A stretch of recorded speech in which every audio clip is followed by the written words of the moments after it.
This is the final lecture in the intellectual Western tradition. Part 2 of Western intellectual tradition from the Reformation up to late modern postmodern thought has built on Poli-Sci 311, which reflects on the classical tradition up to the Reformation. The hope is, by sitting in on these two courses, whether one has had the privilege to do both or just one, is that a way of thinking will be understood and the implications of it for the soul, society, the way forward on the human journey. I want to touch briefly on one way of thinking, or epistemological way of thinking, the question of human nature, and then the implications of that.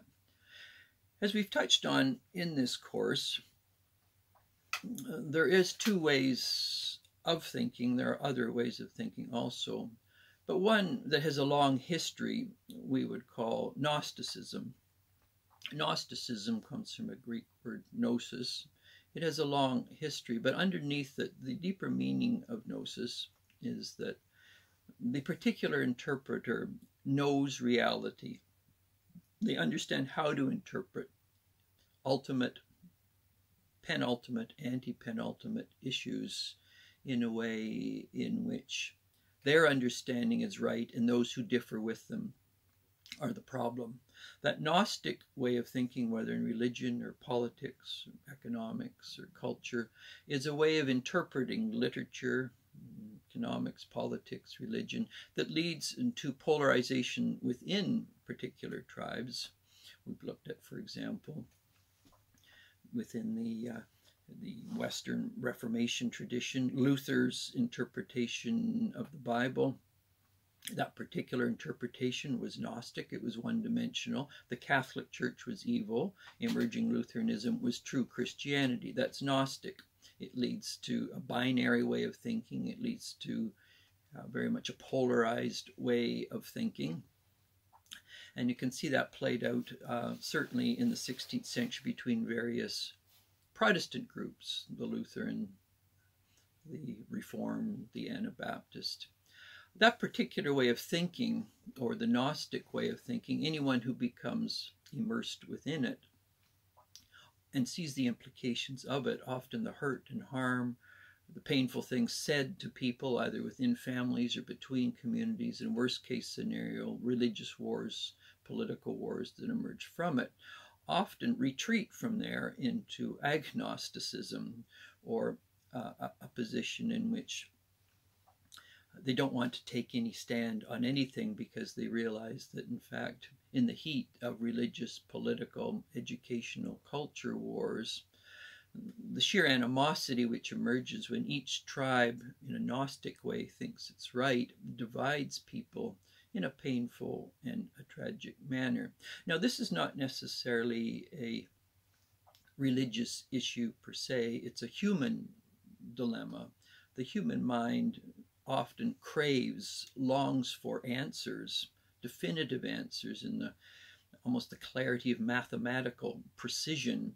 And there gives a certain sense of security, a certain sense of predictability if people can have the answers in terms of hard facts from that one would get in elements of the natural sciences, whether mathematics, biology, chemistry, physics. Now, of course, one gets into the higher levels of the sciences, particularly philosophical science.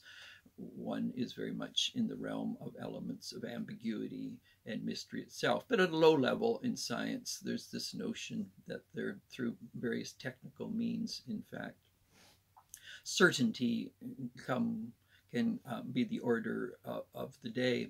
And of course, when that's applied to the humanities, what inevitably happens is that people turn on one another in terms of their clear and distinct understandings of reality.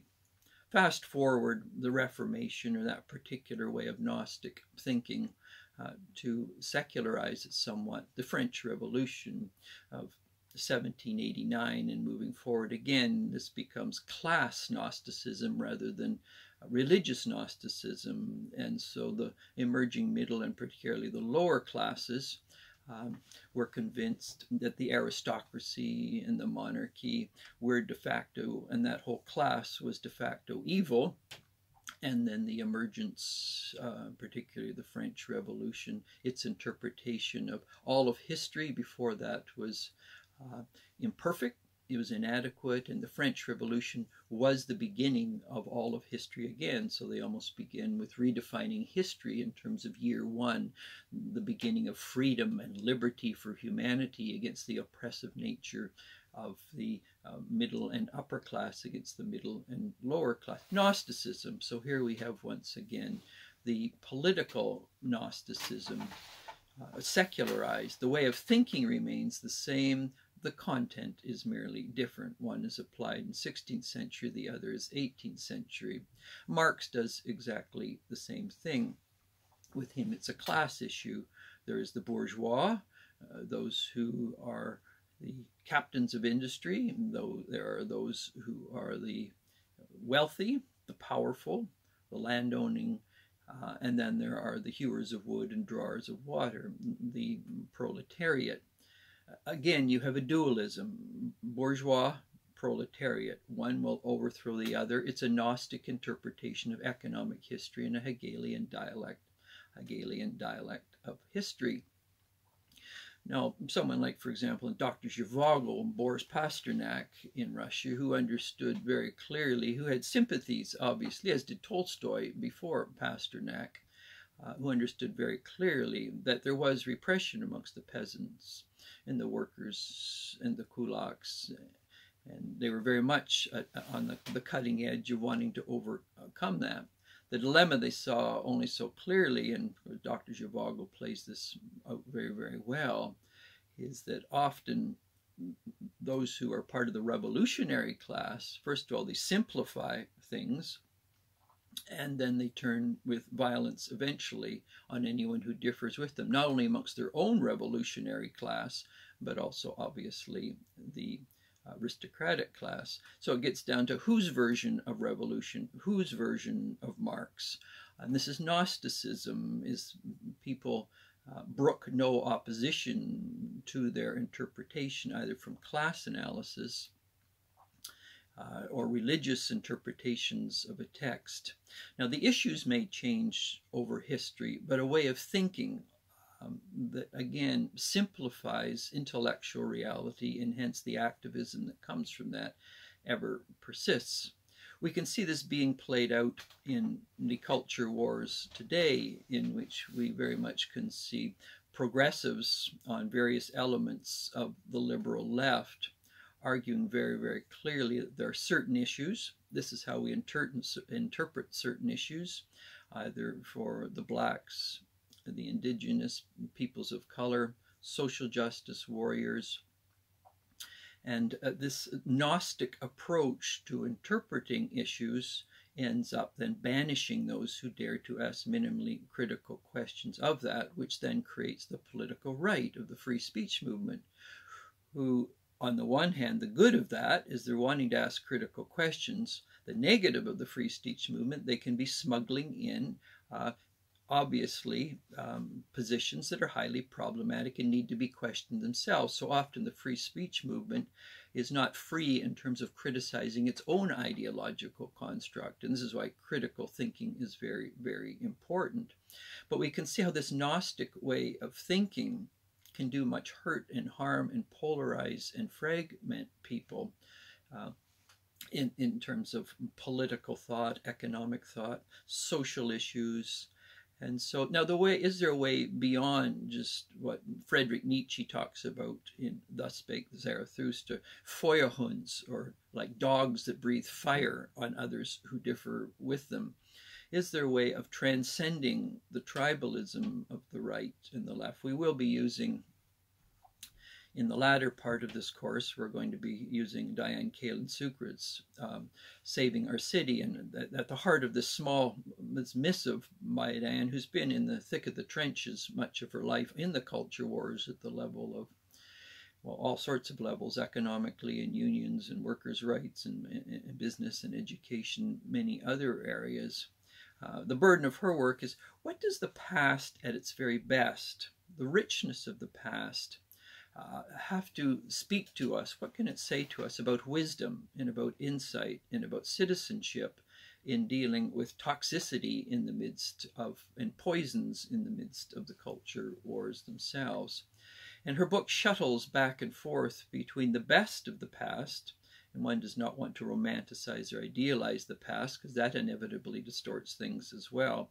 But what in the best of the past can be accessed, mined, and brought to bear in terms of the heated debates in the culture wars of the present? And where does wisdom play into this? So between the Gnosticism of the right and the left, for gnosis or Gnosticism is not a privilege of one or the other. What often the difference between the right and the left is on the content issues. It's not on how they see reality. Both often reduce reality to simple black and white Gnostic Manichaean categories. They just differ on the content, but their way of thinking remains the same.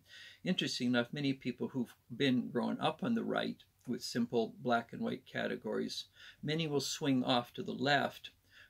The content is the opposite, but then they demonize the right. And exactly the same thing occurs. Many people who've grown up on progressive wings of politics, they see the toxicity and the clashes and turning on one another in the progressive element, and they swing over to the right. The content is the opposite, but they equally remain black and white. They turn on progressives as if they're the demons, and the right is the angels.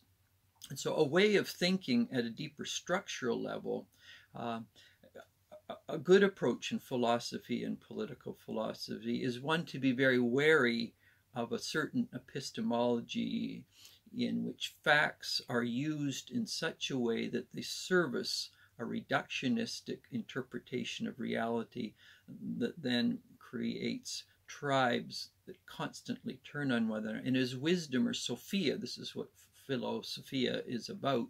It is the love. It is philia, one of the 5 Greek words for love. It is friendship love, and friendships in humility who are willing to listen to one another. Particularly the test of the ability to listen to one another is in the point of differences, different understandings of history of the hot button issues in the culture wars, and the best form of friendships, rather than just friendships who are in an echo chamber or a hall of mirrors, but the best friendships know how to recognize that in fact their greater love is for wisdom itself, Sophia, Lady Sophia in that sense. And to the degree they hear and heed Sophia wisdom, they'll transcend the toxicity and partisan politics that so beset us. And this is why we study the great works of literature throughout history, not only the West and the Occident and the Orient, because by sitting with the best, our own thinking, our own ability to reflect is raised up to a higher level. It gives us a mountain range from within which we can think, rather than a narrow little acreage on the mountain of thought. And so the role of studying the great thinkers, women and men of the past, is to enrich, it's to raise our own ability to think to a higher level, and then we bring that thinking to bear on the public issues in our particular time, which is our own thrownness. And it is this fortune in that sense to be able to sit with women and men of the past, and they give us the wide range of thinking and how that applies to complex and ambiguous issues in the present. That is why we study the humanities. It is why we engage great works of philosophy and theology and literature and music and culture and all of these things. And we bring that wisdom of thousands of years to bear on the troubling and difficult and Gnostic polarizations in the present, with the healing word at its best of wisdom itself.